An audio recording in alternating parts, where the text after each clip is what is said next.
Welcome to the Heart of a Viking. This channel offers elementary art lessons taught by Mrs. Minto from the Cape Henlopen School District in Delaware. I look forward to virtually creating with you. There are new lessons posted weekly. Subscribe to the channel to make sure you don't miss a single one. So go grab your art supplies and your thinking caps and let's begin.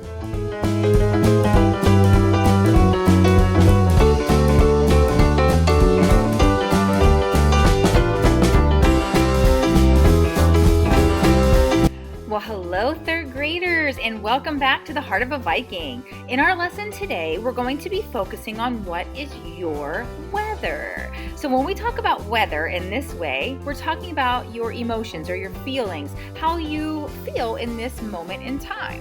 So for our project today, you're going to have to determine what your weather is. Now, I have good news because you can feel two different weathers at the same time. So I might feel really happy, but also really relaxed. Those are two that really go together perfectly. Or maybe I might feel frustrated and grumpy at the same time.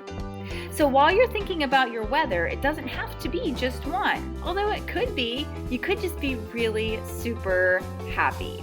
So stop for a moment and think for yourself, what is your weather?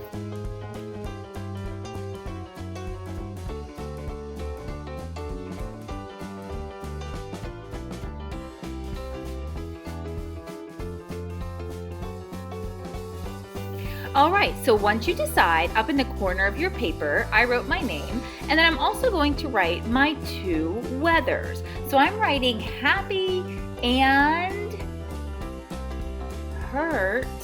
Oh, that's because the day that I made this work of art, I wasn't feeling so great. I had a really sore back. I must have pulled a muscle. So I normally feel very, very happy, but I also had that little bit of pain in my back. So I decided to go with happy and hurt. Okay. So next, I'm going to look at what I wrote down. I wrote happy, and now I'm going to write the weather that goes along with that. So for happy, it's obviously going to be sunny. Now hurt, that one isn't actually on this chart. So I'm going to go and attach hurt with sick, which falls under the gray clouds. So I'm writing cloudy for that one. So I've written sunny and cloudy. Now I'm going to flip my paper over, and on this side I'm going to compose a landscape that features my two emotions. So I'm starting with my horizon line. I'm going to draw a bit of a hill for my horizon line. Then after the horizon line, I'm drawing a sun. So I'm putting a sun up in the sky because my first happy goes along with sunny. Next, I'm going to start working on some clouds because while I do feel happy, I also have that little bit of pain in my back. So I'm going to draw some clouds kind of creeping in on my sun here. And I'm going to draw a lot more clouds than I normally do because this picture has to be about the sunny weather and the cloudy weather. So I'm drawing lots of clouds and I have that nice big bright sun up in the sky.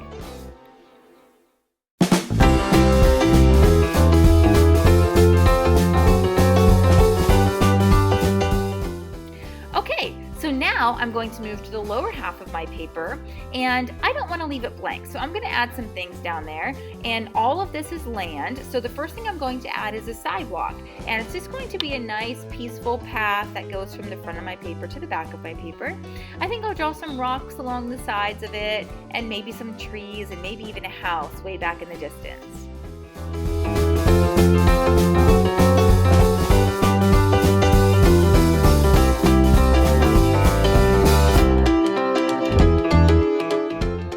Don't forget about our landscape tips. Whenever I'm drawing something further away, I draw it smaller. And whenever I'm drawing something further away, I put it higher on the piece of paper. So the trees that are further away are up higher than the ones that are close by.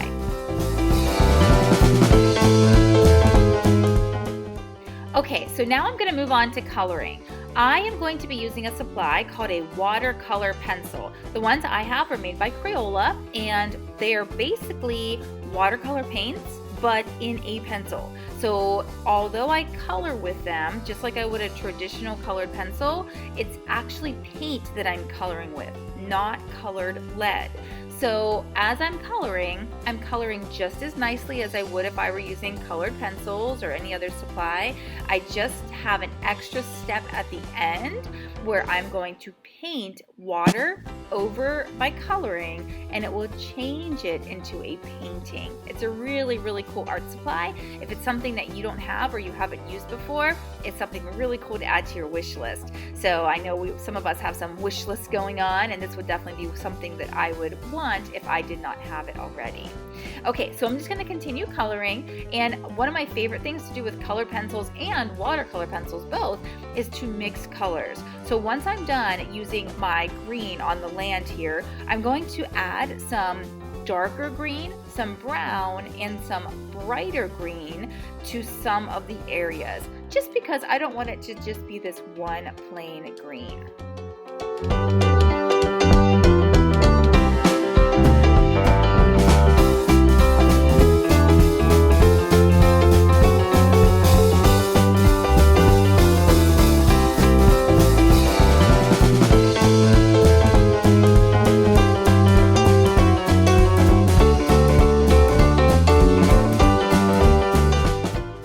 Next, I'm going to move on to the trees, and I'm going to draw them with their brown trunks. Then I'll add the different shades of green and some browns and some of the brighter green as well.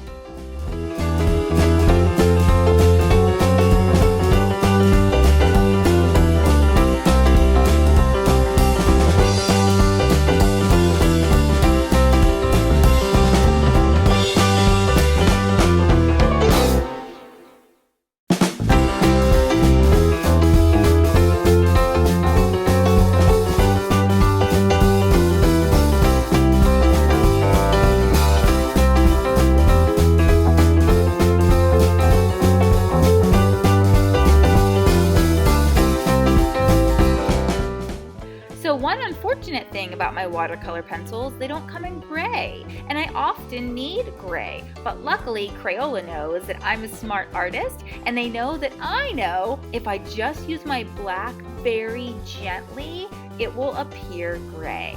So although I don't have a gray, it's going to be okay. If I just use my black very gently, then I will be able to create gray. Same with your colored pencils. If you don't have a gray colored pencil, just use a black very gently and it will appear gray. Okay, so while I finish up my little house back here, that's going to be the last thing that I color for today. So in a traditional class, we would be all done after this step. We would wait and save the rest of the coloring for the next class. So you can come to a comfortable stopping point for you, and then put this piece of artwork aside, and next week come on back to the Heart of a Viking and I'll have the next step in this project. So I hope you have a great rest of your day, and I'll see you back here next week at the Heart of a Viking.